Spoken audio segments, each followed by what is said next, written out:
Hi எல்லோருக்கும். தீபாவளினாலே முறுக்கு அதிரசம் இல்லாமல் கம்ப்ளீட்டே ஆகாது.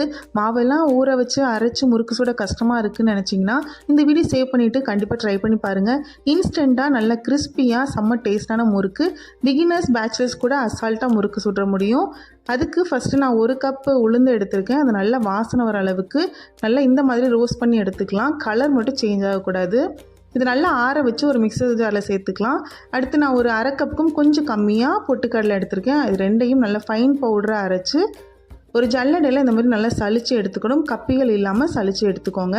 ஏன்னா அது சேர்த்தோம் அப்படின்னா முறுக்கு வெடிக்கிறதுக்கு வாய்ப்பு இருக்குது. அதே கப்பில் நான் 4 கப்பு அரிசி மாவு எடுத்திருக்கேன். அதையும் நல்லா சலித்து எடுத்துக்கலாம்.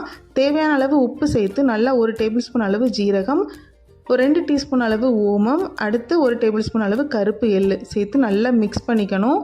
ஜீரகம் ஓமம்லாம் கொஞ்சம் நல்லா தாராளமாக சேர்த்துக்கலாம். நல்ல வாசனை டேஸ்ட்டு கொடுக்கும். அடுத்து ஒரு 3 டேபிள் ஸ்பூன் அளவு உருக்குன பட்டர் சேர்த்துருக்கேன். 1 டேபிள் ஸ்பூன் அளவு நல்ல சூடான கொதிக்கிற எண்ணெய், அதையும் சேர்த்து நல்லா கலந்து விட்டதுக்கப்புறமா நீங்கள் உப்பு செக் பண்ணிக்கோங்க. வேணும்னா இந்த ஸ்டேஜில் நம்ம உப்பு சேர்த்துக்கணும். நல்லா சூடான கொதிக்கிற தண்ணி ஊற்றி நல்லா இந்த மாதிரி சாஃப்டான மாவு பிசைஞ்சு வச்சுக்கலாம். நான் தேன்குழல் அச்சு எடுத்திருக்கேன். நல்லா எண்ணெய் தடவிட்டு மாவு நல்லா ஃபில் பண்ணிவிட்டு அப்புறம் இந்த மாதிரி ஒரு கரண்டி இருக்கும் இல்லையா, அதுக்கு பின்னாடி எண்ணெய் தடவி நான் வீடியோவில் காட்டுற மாதிரி நல்லா இந்த மாதிரி ரவுண்டாக பிழிஞ்சு விட்டோம் அப்படின்னா சூப்பரான ஷேப்பு கிடைக்கும். நல்லா எண்ணெய் சூடாக இருக்கணும். நல்லா கொதிக்கிற எண்ணெயில் நம்ம இந்த முறுக்கை இதே மாதிரி நல்லா பொறுமையாக போட்டு எடுத்திங்கன்னா செம்ம கிறிஸ்பியான முறுக்கு ரெடி ஆயிரும்.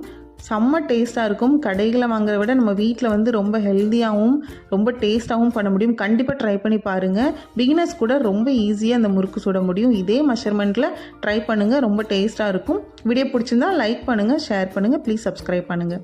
தேங்க்யூ.